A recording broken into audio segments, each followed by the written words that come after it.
Bombastic side-eye, criminal offensive side-eye.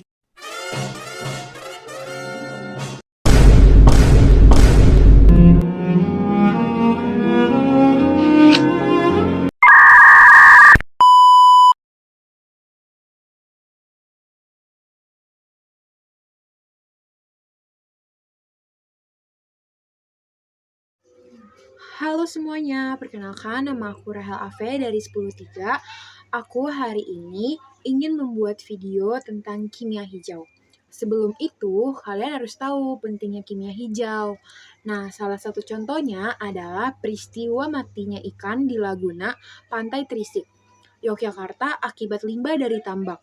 Udang pada prosesnya melibatkan proses kimia tambak udang menghasilkan limbah berupa amonia. Penyebab utama dari timbulnya amonia adalah pengendapan bahan organik di dasar kolam, merupakan salah satu contoh proses kimia yang merugikan. Limbah tersebut kemudian dibuang secara sembarangan ke pantai yang berdampak buruk bagi makhluk hidup dan lingkungan. Akan tetapi, tidak semua proses kimia itu berdampak buruk dan banyak pula proses kimia yang bermanfaat terjadi dalam hidup kita. Contoh proses kimia di sekitar kita ada pembakaran sampah, yaitu pembakaran tidak sempurna terjadi karena kurangnya volume oksigen untuk melakukan reaksi pembakaran. Pembakaran tidak sempurna dapat menghasilkan gas karbon monoksida atau CO dan karbon jelaga yang dapat mencemari udara beberapa kegiatan di sekitar kita yang dapat menyebabkan pembakaran ini tidak sempurna, diantaranya yaitu kebakaran hutan, dan pada awal 1990-an, kimia hijau mulai dikenal secara global setelah Environmental Protection Agency atau EPA mengeluarkan Pollution Prevention Act yang merupakan kebijakan nasional untuk mencegah atau mengurangi polusi. Nah, di sini ada prinsip-prinsip kimia hijau, yaitu ada 12 prinsip. 1. Pencegahan pembentukan limbah. Kimia hijau lebih mengutamakan pencegahan daripada mengulangi limbah. Contohnya, mengelompokkan sampah, mendaur ulang sampah, dan memanfaatkan sampah. 2. Ekonomi atom. Kimia hijau mengedepankan nilai ekonomi atom tinggi. Contohnya adalah menggunakan bahan baku terbarukan dan menghindari bahan kimia derivatif. Ketiga, pengurangan dampak sintesis berbahaya. Kimia hijau berupaya mengurangi dampak yang berbahaya dari sintesis. Contohnya, memilih pestisida yang aman, penggunaan arang aktif. 4. Mendesain bahan kimia yang aman.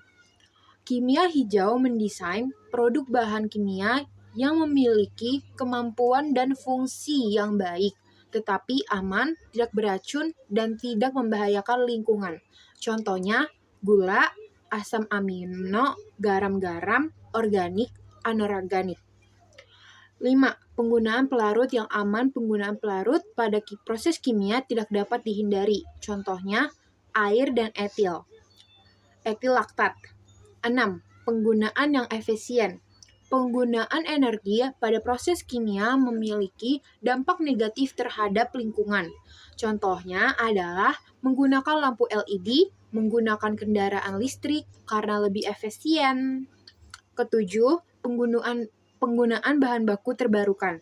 Kimia hijau menganjurkan untuk lebih mengutamakan penggunaan bahan baku terbarukan pada proses kimia dan proses sintesis daripada penggunaan bahan baku tak terbarukan.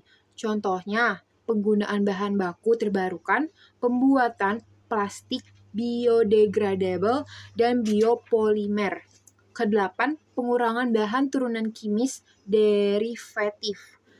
Kimia hijau berupaya meminimalkan pKa. Perlu dihindari penggunaan bahan turunan kimia yang tidak diperlukan pada proses kimia, sebab pada setiap tahapan derivatisasi memerlukan bahan kimia tambahan yang pada akhirnya dapat menimbulkan dan memperbanyak limbah.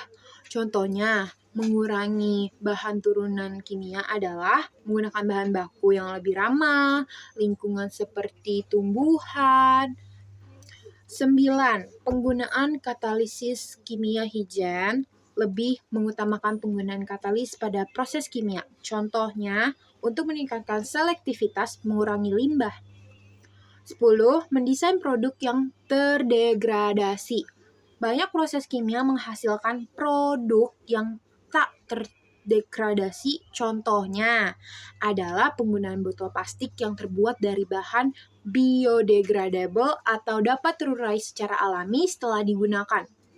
Ke-11, analisis langsung untuk mencegah polusi. Kimia hijau melakukan pengawasan langsung dan pengontrolan secara real-time terhadap jalannya proses kimia yang bertujuan untuk mencegah pembentukan produk samping yang tidak diinginkan dan dapat merusak lingkungan. Merancang sistem produksi yang minim limbah atau bahkan tanpa polusi. 12. Mencegah potensi kecelakaan. Kimia hijau memiliki bahan kimia yang digunakan dalam proses kimia sehingga potensi kecelakaan, kemungkinan ledakan yang akan muncul, dan bahaya api yang ditimbulkan dapat diengah dan dihindari agar tidak menimbulkan masalah yang dapat membahayakan dan merusak lingkungan sekitar. Contohnya, patuhi aturan lalu lintas, gunakan sabuk pengaman.